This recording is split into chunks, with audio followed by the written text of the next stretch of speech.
عبداللہ بن عمر رضی اللہ عنہ سے مروی ہے، انہوں نے کہا کہ رسول اللہ صلی اللہ علیہ وسلم نے فرمایا، اللہ کے کچھ بندے ایسے ہیں جو نہ تو انبیاء ہیں اور نہ ہی شہداء،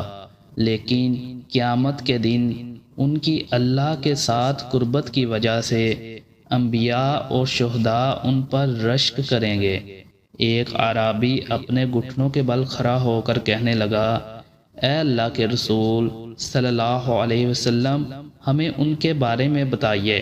اور ہمارے لیے ان کی وضاحت کیجیے۔ آپ صلی اللہ علیہ وسلم نے فرمایا، وہ مختلف قبائل میں سے لوگوں میں سے غیر معروف لوگ جنہوں نے اللہ کے لیے دوستی کی اور اللہ کے لیے آپس میں محبت کی، قیامت کے دن اللہ تعالیٰ ان کے لیے نور کے ممبر رکھے گا۔